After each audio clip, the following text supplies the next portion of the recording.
अमृतवाणी भजन में आपका स्वागत है यात्रा में। और आज हम शुरू करते हैं अध्याय 1 का भाग 5।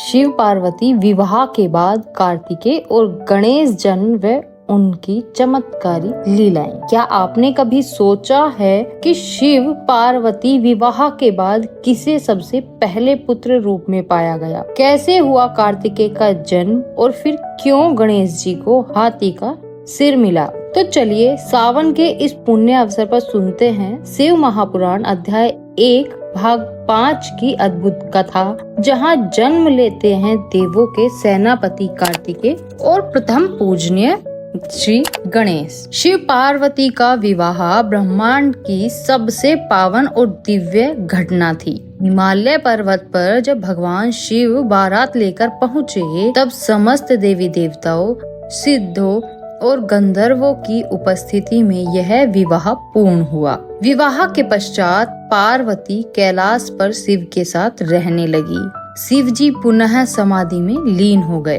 और पार्वती माँ अपने आराध्य के सेवा में तल्लीन रही। वे हर दिन शिव को अन्न, जल और प्रेम पूर्वक भोग अर्पित करती। पार्वती का सौंदर्य दिन प्रतिदिन निखरता गया और उनकी भक्ति में भक्ति की पराकाष्ठा समाहित हो गई। उधर असुर तारकासुर ने ब्रह्मा जी से एक वरदान प्राप्त कर लिया था, मुझे कोई भी मार नहीं सकता सिवाय शिव के पुत्र के। यह सुनकर ब्रह्मा जी को ज्ञात हुआ कि शिव तो समाधि में लीन है और विवाह की कोई संभावना नहीं है। यह सुनकर तारकासुर ने देवताओं पर अत्याचार आरंभ कर दिए। इंद्रलोक तक कांप उठा। देवताओं ने ब्रह्मा और विष्णु से प्रार्थना की, कोई उपाय बताओ जिससे शिव का पुत्र जन्म ले सके। तब सबने मिलकर माँ पार्वती की सहायता से शिव को ध्यान से बाहर लाने का निर्णय लिया। देवताओं की योजना सफल हुई और शिव जी ने पार्वती जी के संग दिव्य संयोग किया। उसी योग से तेज उत्पन्न हुआ। यह तेज इतना प्रखर था कि कोई भी देवी देवता उसे संभाल नहीं पा रहा था। अग्निदेव ने उस तेज को धारण किया, लेकिन वे भी अधिक समय तक नहीं सह सके। तब वह तेज गंगा जी को सौंपा गया। गंगा जी ने उस तेज को अपने जल में समाहित कर लिया और एक समय बाद यह तेज शिशु रूप में प्रकट हुआ और वो थे कार्तिकेय जी। कार्तिकेय को 6 कृतिकाओं ने पाला पोसा। उनके 6 मुख और 4 भुजाएं थी। जब वे युवा हुए तब उन्हें तारकासुर के वध के लिए भेजा गया। घोर युद्ध हुआ। तारकासुर अत्यंत बलवान था, लेकिन कार्तिकेय की शक्ति अपार थी। अंततः उन्होंने तारकासुर का वध किया और देवताओं को भय से मुक्त किया। एक दिन पार्वती जी स्नान कर रही थी और उन्होंने अपनी उपटन से एक पिंड बनाया और उसमें प्राण फूंक दिए। वह बालक गणेश कहलाए। उन्होंने उसे द्वारपाल बना दिया और कहा, जब तक मैं स्नान कर रही हूँ कोई अंदर न आ पाए। तभी शिव जी वहाँ पहुँचे और गणेश ने उन्हें रोक दिया। शिव क्रोधित हुए और त्रिशूल से उसका सिर काट दिया। पार्वती विलाप करने लगी। तब ब्रह्मा, विष्णु और देवताओं ने मिलकर उपाय सुझाया। जिस प्राणी का सिर सबसे पहले दिखे उसे गणेश को दे दिया जाए।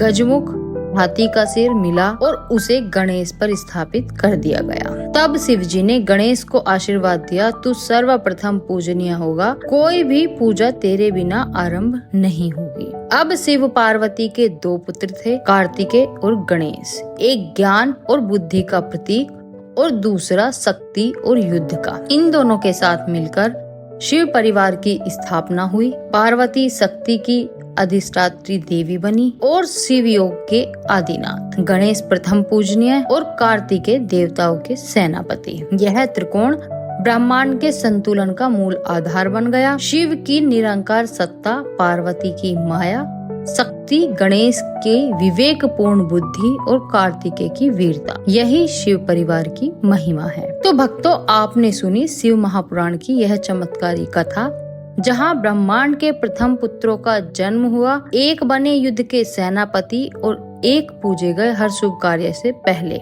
यह कथा हमें सिखाती है कि ईश्वर की योजना हमेशा दिव्य होती है। चाहे राह कठिन क्यों न हो, अगर आप इस महाकथा का अगला भाग चाहते हैं, श्री गणेश की लीलाओं का विस्तार और उनकी बुद्धि की महिमा, तो बस कथा में लिखिए भाग 6। और अगर आपको ये कथा भाव विभोर लगी हो तो वीडियो को लाइक करें, कमेंट करें। जय श्री गणेश। इसे अपने परिवार और भक्तों के साथ